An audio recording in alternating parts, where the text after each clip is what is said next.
Welcome to our webinar on improving audio conferencing solutions and communications quality. I think it's a very important, pretty hot topic these days. And that brings me already to the outline. I believe we can do a lot of things. We can improve quite a bit based on technologies we have available if we apply them properly. So we're coming from the motivation to the general parameters which determine communication quality. When we go into the conference scenario and the environment and user simulation, then have a look into components and devices, the optimization potential moving today. And finally, we have a little insight into speech coding network impairments and what we can see there. Now, motivation. Just imagine huge improvements in communication quality based on technologies we have today. So what it means seamless communication, regardless where you are and regardless which device you're using. And if you look into the conference scenario, it would be great if you would feel, as you see in this animation here, if you would feel really immersed in the situation as you were in a real conference.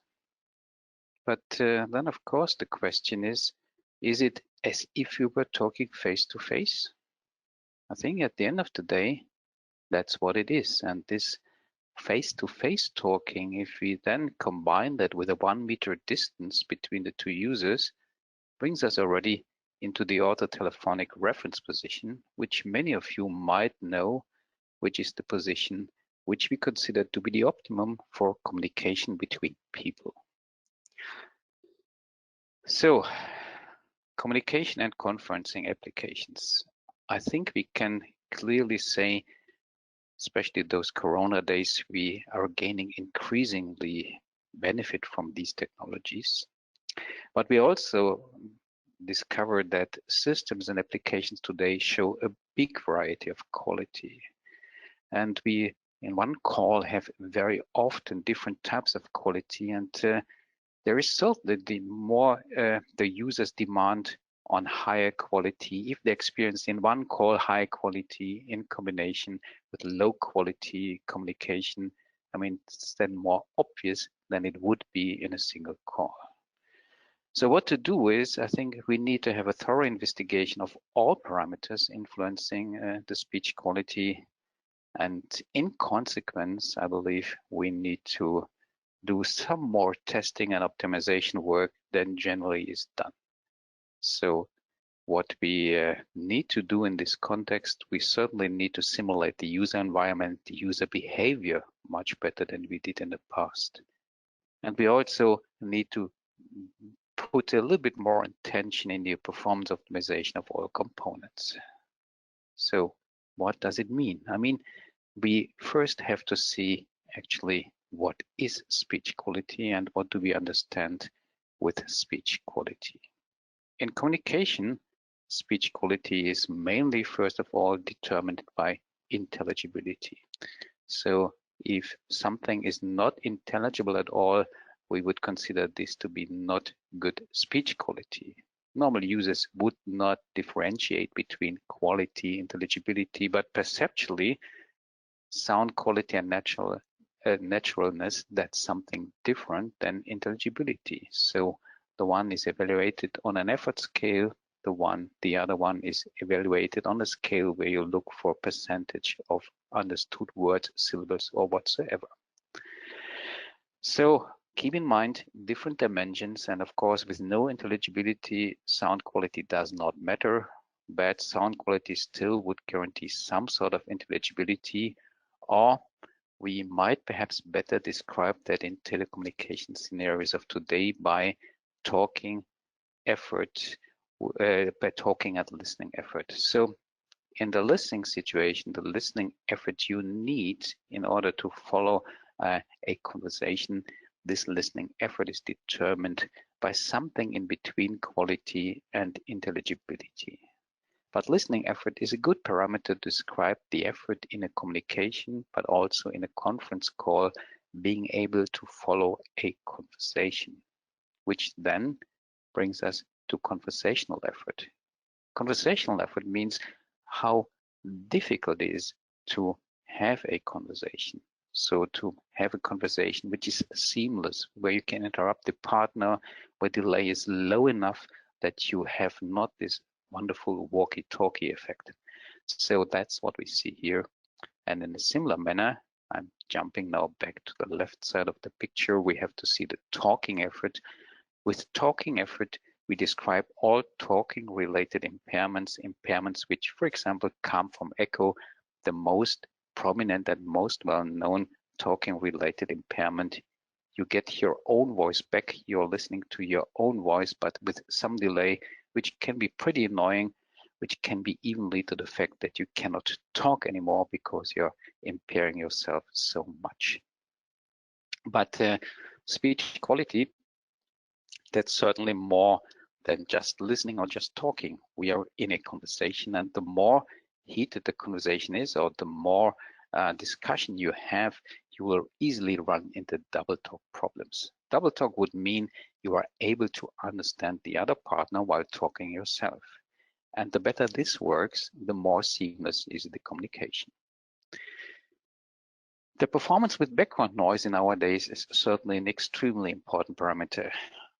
Communication is made at all sorts, at all places in the world, regardless which type of background noise you have, ranging from office noise like we have here in my location, up to railway station, street, or whatsoever, where people are using communication. And they're also dialing into conferences from those places. So it's not that a conference call is just made from office environments anymore. At the end of the day, we also have to deal with expectation. What is the expectation of the user in a scenario? And I think expectation changes. It's from the point of engineering, it's not an easy to grasp parameter. It's a parameter which depends on the experience of the user. We certainly can train people to walkie-talkie telephony. That's what we're trying to do the last 10 years. But is that really seamless communication as if you would be in 1 meter distance? I doubt. So I also doubt that modern conference scenarios are beneficial if you have these effects. So the expectation on conference scenarios these days, they are certainly in a way that you can expect a much better quality, or would expect much better quality than, for example, over a mobile call. Well, furthermore, speech characteristics is, of course, contributing to speech quality. Someone who in natural life is hard to understand won't be easy to understand in conference scenarios. The same is the individual listening. The expectations here are somewhat different, also depending on cultural background and training. Network conditions play a major role, and we come to that in the presentation. So with a poor network, you can have the best endpoint of the world, it wouldn't work, and vice versa. So it's always a question of components interworking and interacting. Environmental conditions contribute, and there is more, and you see our pictures getting pretty complex. And what we go on with is not so much speech quality anymore. We are talking about now in this context about communication quality. And let me start with one very important parameter, in my opinion, which gets always underestimated and where people often discuss it's not so important, people will adapt. I call it latency.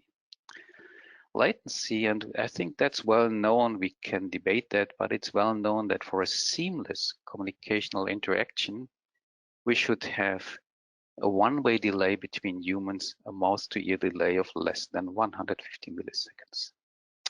And what does it mean? I am having a little example here. What you see here, or what you will hear in a moment, is a simulated conversation between two users. So we have a network. To the network, we have two terminals connected. Just take this as an example. User A is talking, user B is talking. And if everything is seamless, you would be able to listen into something like that. This is a little simulated conversation, so just listen. You might have an idea. There one is reading a sentence, the other one is just answering with a yes. The juice of lemons makes fine punch. Yes. 4 hours of steady work faced us. The juice of lemons makes fine punch. Yes. 4 hours of steady work faced us. So probably you have heard that this yes, the answer is right in time as it's expected by user A. User B is answering. There is no delay. It's all fine. Now, if we go to higher delays, in my case now, in my example, we go to a delay of 500 milliseconds. Listen, what is happening now? The juice of lemons makes fine punch. Yes. 4 hours of steady work faced us.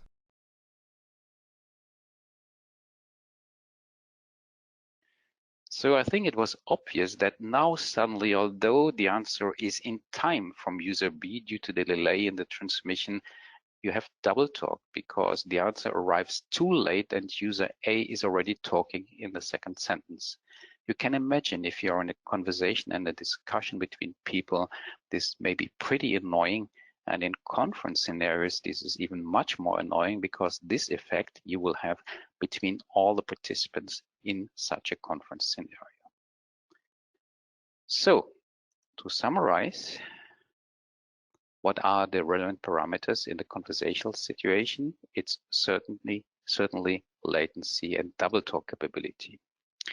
The parameters in the listening situation is intelligibility, listening effort, certainly loudness, which is the basis of our communication systems. The loudness must be right. It's speech sound quality. But it's also, especially in conferencing situation, localization performance, a parameter we have not yet been talking about, but you can imagine if you're sitting in a room with various people, you know exactly the one is sitting at the right side, Mr. Miller is sitting at the left side, and intuitively you can associate when he's talking from his direction that it's Mr. Miller and not Mr. Bex or so. So that means you have with your binaural listening the ability to separate sound sources, which generally in modern communication scenarios is not yet made. It's also not yet made in conference scenarios. Finally, we have in a talking situation mainly the presence of echo, which is impairing such that conference scenario. Now, that leads us to conference scenario. What do we want? Well, this is typical examples, people sitting around a conference device and talking to other parties in this call. And what they would like to be completely transmitted, whereas the other partners also should be transmitted completely. And if we looked at a little bit up in, let's say, a more technical point of view, you are having on the left-hand side participants A to D. You're having the bridge. We're having participant E, and it would be great if participant E virtually would recognize participant A to D in his conference scenario the same way as he would have been in the original situation. This brings us now to environment and user simulation, because I strongly believe that it's extremely important to test and optimize devices not in standard positions. That's what we do today, most of the cases, but it's not sufficient. We have to verify the performance under all conditions, which means under different room conditions, under different noise conditions, and with different user behavior. What I mean with that is, first of all, what we want to do is we certainly want to bring the environment into the lab. So that's the easiest and most controlled way of doing simulations. And if you do or have the ability to bring the environment into the lab, that's a great feature which brings you much closer to reality. And we are having standards and procedures in place how to do so. From our company, you can do background noise simulation with 3-pass and 3-pass flex. We can do reverberation simulation also with this same arrangement, where in the lab you have a loudspeaker arrangement which is equalized to microphone positions, and at those microphone positions we are having almost exactly the same sound field as in the real life situation. So the concept is spatial recording technique. So with this, you can simulate realistic noise fields and reverberation. You can consider the special requirements for the different devices. So for example, where are the microphones located?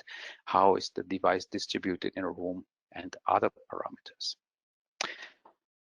The reproduction setup for spatial recording can be tailored then to the different devices, and it always corresponds to the microphone arrangement which you had been using to record the reverberation of a room, as well as the background noise which you want to simulate in a room. The nice of that, it's a fully automated equalization procedure you can apply, and the simulation at the end of the day has an excellent temporal and spatial reproduction quality, which helps to a great deal to optimize systems under these conditions. Actually, it's standardized, so you can have a look into the according standards, which are ETSI standards, where we have the background noise simulation described for various applications. That's TS 103224, and we are having the reproduction of reverberation described in TS 103557. So if you want to look that up, please look into those ETSI standards. An example test setup is given here in this picture. You see that we are having a room, a loudspeaker arrangement. We're having the test system Aqua, which is connected to the artificial head. The device under test, in this case a smart home device, is connected to the lab core, which is our front end for various types of interfaces. We are having a background noise simulation system, which is 3 parts, which controls all the background noises and the reverberation. And again, this background noise is then controlled by Aqua. And by this setup, you can have a completely automated testing, even of various environments, simulation, various background noises, as well as various rooms.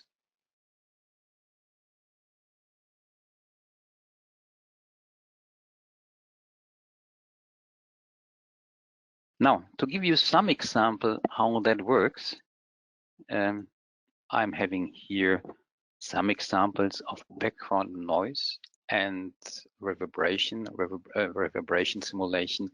I'm going to play you a few examples here so that you get an idea, hopefully, how that simulation works. So, just a minute.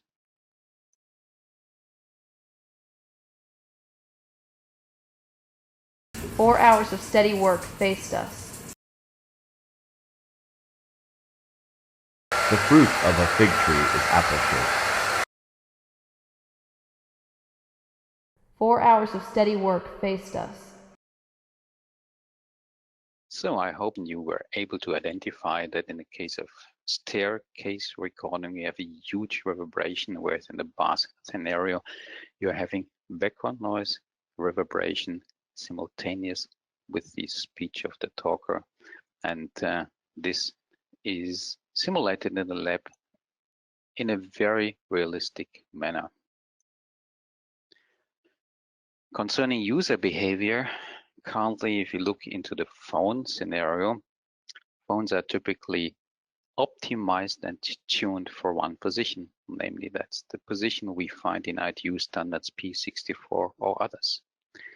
But users unfortunately do not behave like that. They're using their devices in various ways, in different ways. And what to me is key is that we should ensure performance also for other positions which may be taken by the users. So we have developed a device which is called handset positioner, which is an automized positioner, which allows us to do positional robustness evaluation in a wide range. And by that, you can be able to optimize phones in a way that they even work if you put them 10 centimeters away from the mouth, which you do not do typically, but which users would do. Another very helpful device in order to simulate the user behavior is the so-called head rotating reflector. It's just a rotating plate which can be controlled by Aqua, but it has a nice feature that by this you can have a variable echo path simulation. So this device allows you to simulate the echo path in such a way as if you would move in a room, paper would be moved in a room, people would move in a room. You can control, for example, the robustness of echo cancellation of almost any device, specifically for table sets, for hands-free sets in the car, for conferencing systems. And finally, another device which is of great help is the turntable. The turntable is typically equipped by a table. So you put a table on the turntable which rotates. You put multi-talkers around, simulated by multi-artificial heads, and by that you can test multi-talker behavior.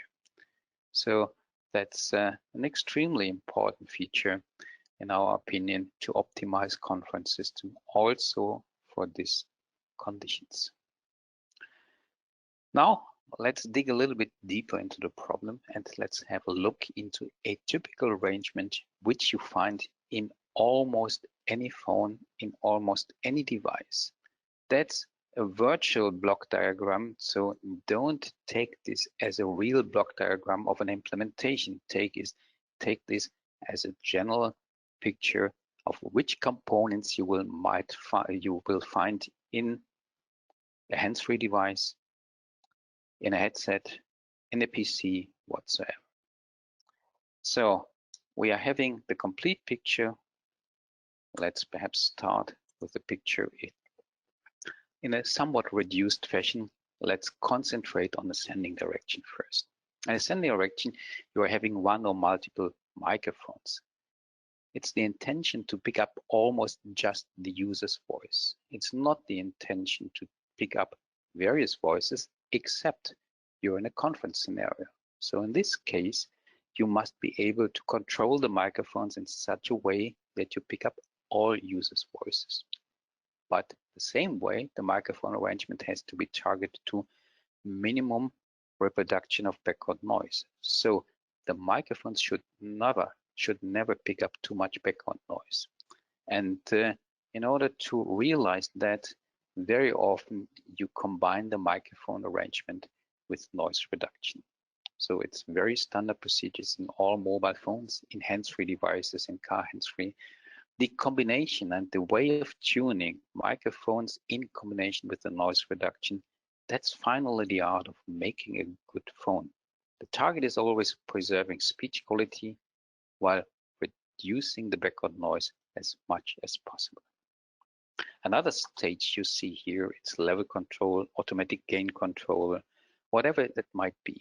The purpose of that control is generally to adjust the speech level to various user behavior, especially in a conference call or if people are using headsets where the microphone is not exactly positioned at the same place. This is very helpful to amplify or reduce the speech level in such a way that the codec and the network always would see the right speech level and that the loudness variation is kept low. This type of signal processing is very typical. And then if you have done that, then we come to speech coding and packetization. In almost all transmission systems of today, we are using packets. Packets are either transmitted over the air, over the telephone network, or over the data network. Generally, there is no difference from the signal processing point of view. Of course, there are huge differences how the packets are transmitted over the air, over the line. But speech coding and packetization requires time. Signal processing requires time. And the art of implementation at the end of the day is to have all of that implemented in a seamless way such that processing time is adapted to packetization time, which could be done, but it's tricky. And then you keep the delay as low as possible. In the speech coding packetization section, typically you deal with 20 milliseconds of packets. Better systems are using just 10 milliseconds. And if you would nicely synchronize that to the input stage, we could get to pretty good speech quality even in noisy or reverberant environments. Baseline standards which help you to do this optimization you find in ETSI, the standard series on VoIP phones, on wireless phones, and on super wideband full band phones. I have listed them here. You may have a look into that somewhat deeper. So in consequence, when we look into the send side, we have the following parameters which impact listening speech quality. It's certainly the microphones, their arrangement and directivity, and at the end of the day also their robustness. It's band limitation and equalization, which is of course has to be done in order to adapt the microphone signal to the channel bandwidth, but also to the right equalization so that the sound quality, the basic sound quality is right, regardless whether you're in narrow band, wideband, super wideband, or full band mode. Noise cancellation is extremely important, and the target is always preserve speech quality while reducing as much noise as possible. Tricky thing to do, but you can optimize that. The same is true for automatic gain control and compounding technologies which you might use, and certainly the speech coding. Now, I'm having a few examples of, let's say, not so great audio quality. I'm starting with the original signal, then when noise reduction and coding is applied, and finally we are having an example with noise reduction, coding, and clipping. And I'm pretty sure when I'm going to play that, you will recognize the one or the other impairment which you certainly have heard in your life. I never can leave you two alone.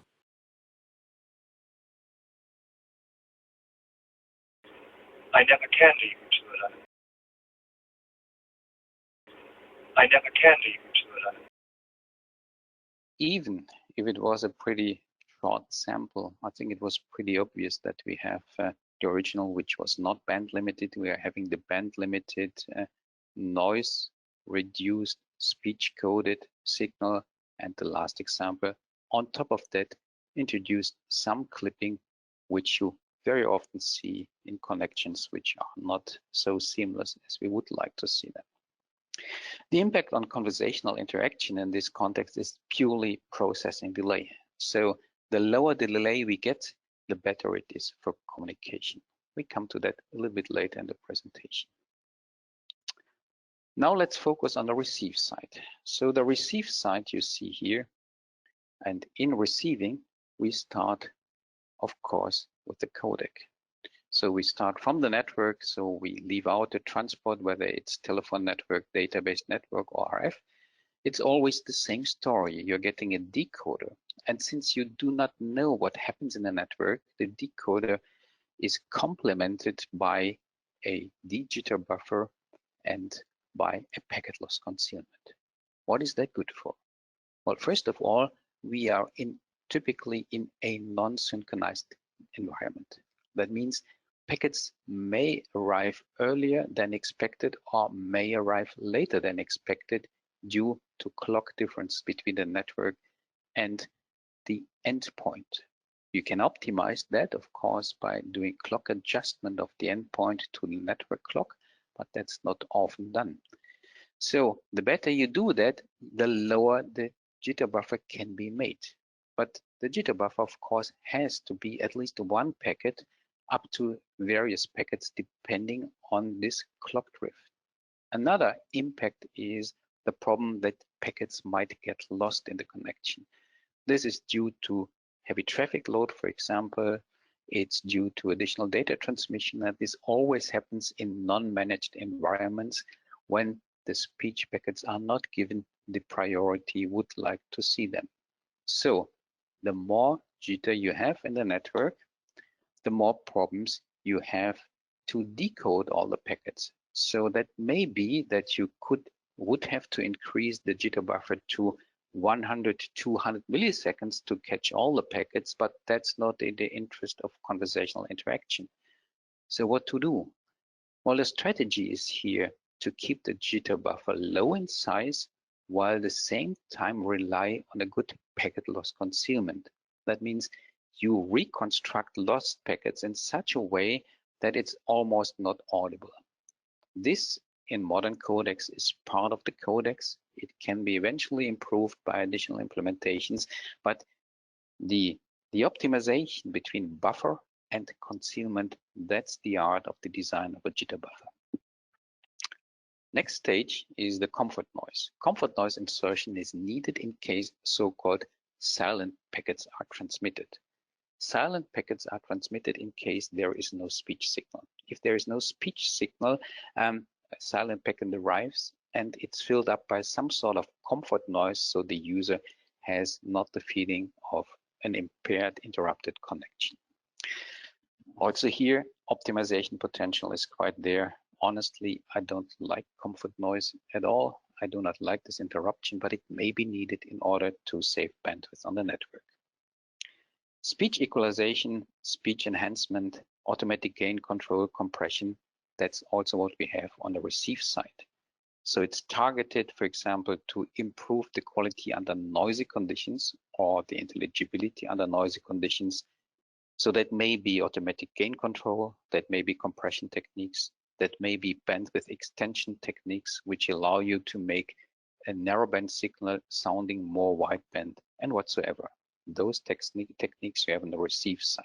Finally, you see the loudspeaker, the receiver, which may be the headset, which may be the hands-free device, doesn't matter.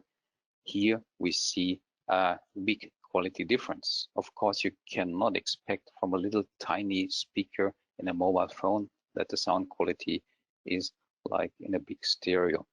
But of course, optimization can be done here as well. What do we have in terms of impact? Well, it's basically very similar. The only big difference here is that we have the de-jitter buffer and packet loss concealment, which may additionally impair the speech sound quality, e.g. if you have bad packet loss concealment. Automatic gain control and compounding are targeted here now to the receive side to make the optimum sound quality for the listener. Band limitation and equalization is the same, and receive side enhancement, ANC, noise cancellation type of stuff comes on top, especially if you're using ANC headphones. The impact on conversational interaction in the receive side is processing delay and certainly de-jitter buffer packet loss concealment. Now we are almost complete except one very tricky thing. This is again our complete block diagram, the sending, the receiving, but we are getting one big problem, that's the echo. The echo is the coupling between the loudspeaker and the microphone, between the microphone and the receiver whatsoever. That means any signal which is arriving at the loudspeakers will also be seen by the microphone and transmitted back to the send side. This is perceived as echo by the far end user. So any echo problem, just note that, is always a problem of the far end terminal.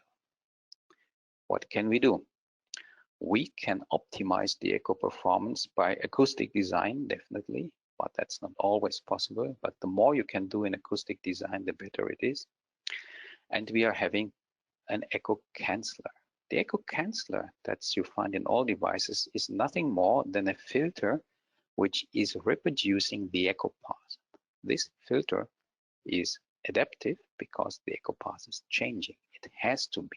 That's why we have to do echo test with time variant echo path in order to see how adaptation of this filter is working.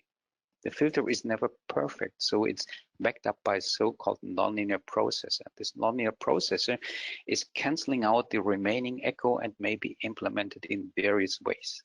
In the frequency domain, in the time domain. At the end of the day, it comes to some sort of switching, which is either cutting off completely the speech, that's bad implementation. It's cutting off the speech of the near end in this case, and that's not what we want. So to make it short, the art of design of echo cancellation is the control and adaptation of the echo canceller in such a way that no echo is produced on the one hand side, but that also the near end speech signal, which is always present, in parallel to the echo signal, that this is not impaired at all. Optimization potential, what we have. So the impact of the echo canceller on speech sound quality is certainly sound quality. If we have multiband echo cancellation, it may sound a little bit weird.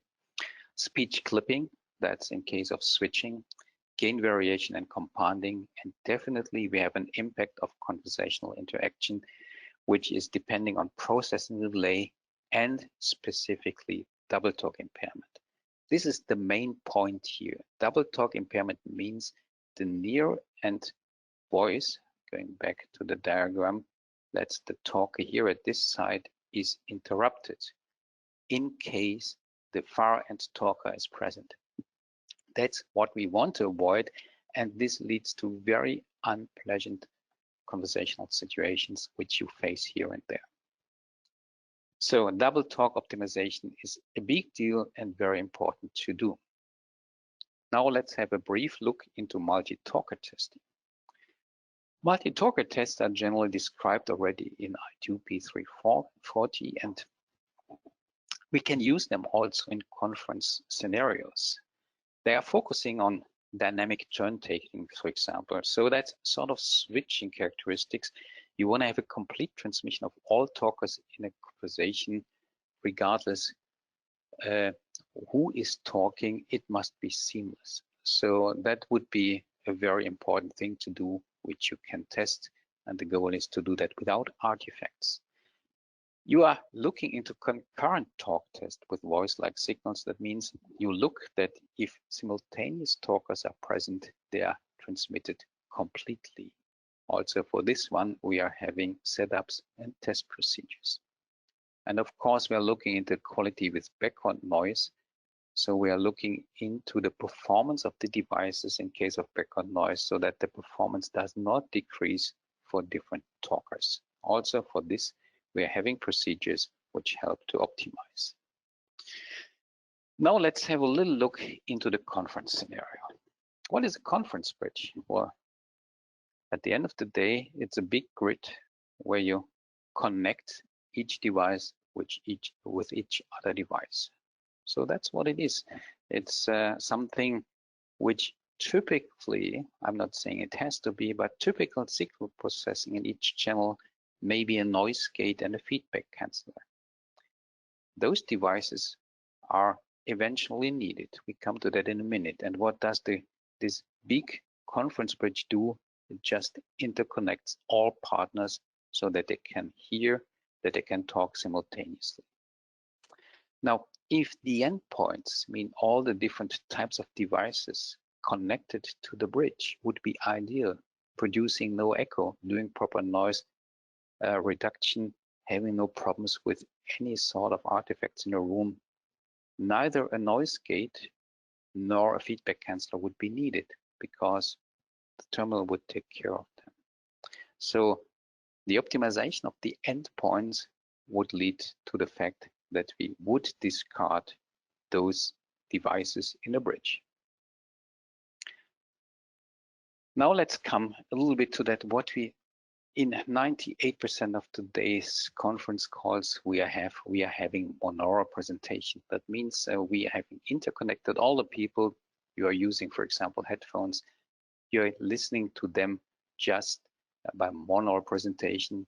All of the partners you hear, I would say, in your head. There is no direction recognizable, but we could do much better. We could use VR or binaural technologies, which would separate virtually the users in a conference call, and we could attribute different directions to those different users in the conference call. It's possible, and the technologies range from binaural to all sorts of VR technologies, which I'm not going into these days, but that's something which can be very helpful because we would have huge improvements in terms of listening effort due to perceptual separation of the talkers. So a good optimization strategy would include a virtual conference where the talkers and listeners are virtually separated acoustically, and you can identify easily who is talking This in combination with a very good signal processing in each endpoint would be a huge benefit. We can also optimize that. We are having in our company a new binaural hearing model. We also can qualify localization. This brings us now to the almost last part of the presentation, which is speech coding and network impairments. So let's have a brief look into a typical connection, coding and network.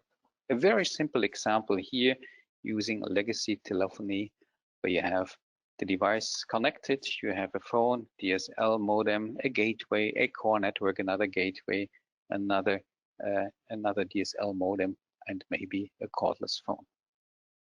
Worst case, it's looking like that. Worst case, it's looking like that, that all speech processing, encoding and decoding is made in the cable modem because you connected a stupid phone to that. A stupid phone would mean a very old analog phone, a cheap analog phone, which is pretty traditional these days. So you have to rely on all of that in the DSL modem. Worst case, you do decode the packets in the gateway and code it again, because eventually the gateway doesn't match the available codecs in the network. The same would happen here and at the end.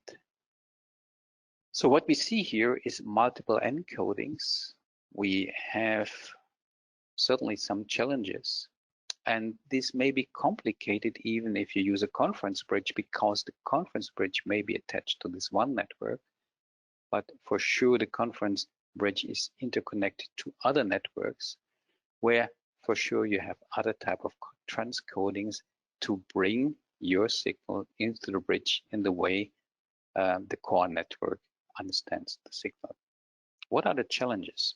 Well, certainly it's delay aggregation. All of that signal processing you find here, all of that requires time. And since most of that is not synchronized, you may end up with a very long transmission time due to various codings and decodings. Another problem is transcoding. The quality of a speech signal is not getting any better if you do multiple coding. So ideally, it would be transcoder-free operation. That should be the goal. So the goal should be to have just one coding at one endpoint and one decoding at the other endpoint. And certainly, we also have to rely on the quality and compatibility of the modem signal processing with the devices attached to the modem, which may be manifold and which may be not controlled in the sense that we can say, wow, that is matching the performance. But now let's have a look into the so-called OTT solutions, over-the-top solutions. Well, the previous solution was really using the legacy telephony, so between the modem and the gateway, and also in the core network, we have prioritization of the speech packets. That's a big achievement which we got over the years with IP telephony. If you're using over-the-top solution, the setup may look the same, but you are using a different channel. You're using the data channel, and in this data channel, you are not having this prioritization mechanism available. So you have to rely on the network, on the gateway performance, and on the access performance. So in this situation, for example, if you have heavy data download in parallel over the cable modem, the likelihood that the speech is interrupted, distorted, may be pretty high. What do we have? We are having here the signal processing typically in the end device. We have in the bridge in between. We may have eventually the connection of the network bridge. So it's not really guaranteed that everything is in the same network. So as in the other situation, we may have people dial in using, for example, phone lines or whatsoever. So the bridge is interconnected to other networks as well. What are the major challenges here? Well, perhaps first of all, let's talk about the benefits. The benefits of this is, for sure, you have just the one encoding and decoding scheme, which is offered by the provider of this OTT solution. And if this is nicely made, this can be of huge It can be a huge improvement provided that the network is seamless, latency is low, and you have not much impairments on the network. The problem can be solved if the bandwidth of the access, which is generally the major problem in such scenarios, if the bandwidth is set very high. So if your home access over the modem is offering a pretty high bandwidth, that's a first step towards a pretty good connection, provided that nobody in your house is using this channel heavily for TV, for downloading data or whatsoever in parallel to your voice call. So the challenges, let's come back to that, is load-dependent delay, no packet prioritization, and of course the quality of the endpoint signal processing. And of course some providers have some nice qualification schemes in place which help you to buy endpoints. This may be headsets, this may be PCs, this may be also all sort of hands-free devices which allow you to guarantee, which gives you a certain guarantee of performance under those conditions. This brings us now to another topic. So that was device interaction more on a network level. The last example I'm having here is device interaction on a local level. So, and I'm taking here the example of a Bluetooth connection. That's well established. Many people are using Bluetooth. It's very nice. It may be Wi-Fi, it may be other technologies. Just take Bluetooth as one of these examples. So let's start here. We may have a headset, we may have a hands-free terminal of all types. And ideally, if this is connected via Bluetooth to the PC, the mobile phone, or whatsoever, ideally the speech processing is completely in this device. I think this is a general rule. Any signal processing should be in the endpoint, as close to the microphone and as close to the loudspeaker as possible. Only here you can optimize the signal processing for the device. If you put it at other places, you always run the risk that signal processing is not optimal. Okay, so this is a general statement. Now, if we have a look into a PC mobile phone, well, the Bluetooth certainly is decoded and encoded, so you cannot avoid this encoding decoding because we have not the same codecs over Bluetooth than you have over the different networks. But what we also have is signal processing. Signal processing in the mobile phone or the PC is required in case you connect, I would say, a stupid headphone to it. There may be headphones which just consist of a microphone and a loudspeaker, no speech processing.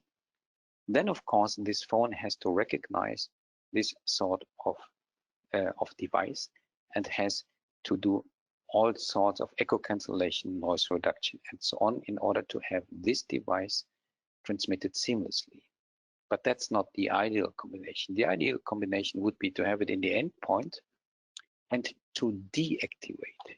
The worst case solution is that this device is having speech processing and the speech processing here is still activated. So that's the worst case, and it happens due to not properly understood signaling between the devices. If that happens, you find all sorts of artifacts which you do not want to have. But even if deactivated, many devices still have this delay line which is needed for the signal processing. They still have it active. So if we look into the sending direction, you will find that although the signal processing is deactivated and you could just have a wire between the decoder and the encoder, you have a block where normally noise reduction and echo cancellation is running. This is deactivated, but the delay is still in place. That's a design we do not prefer because this is adding delay in an unwanted fashion. So if you look into all those blocks, that's just guessing some estimates. You see here we have 10 to 70 milliseconds of processing time. We have some processing time over the link. We are having this delay, which is unnecessary, and definitely we're going to have on the mobile network, which example you use here, the delay which we have over the mobile network, this is unavoidable. So that's part of the system. Unfortunately, it's pretty high, as you see here. So if you sum those up, you see that the minimum delay is in the range of 100 milliseconds, but worst case, it could be even 290 milliseconds. That's a lot. And it's just the send side. Let's have a look into the receive side, and let's have a look into the receiving delay. Well, actually, you have a similar picture here, except that we are having here, besides decoding, also jitter buffer and packet loss concealment eventually if you're on a packet-based network.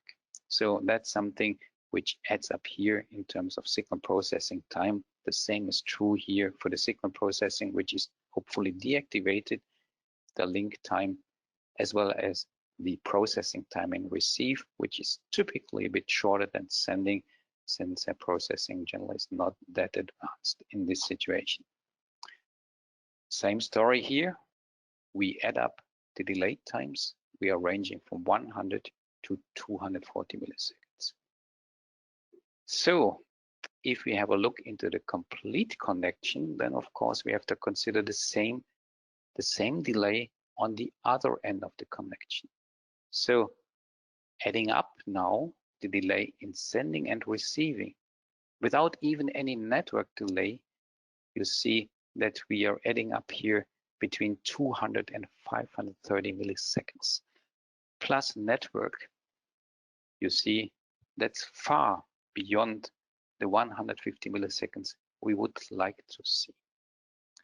So I'm really advocating to all of those who are doing device optimization, keep processing time as low as possible. Everybody is arguing it's only a few milliseconds. Yes, that's true. But if it's only a few milliseconds here, a few milliseconds there, it adds up. And at the end of the day, we are getting into a situation where communicational interaction, the way I understand it, is completely impossible.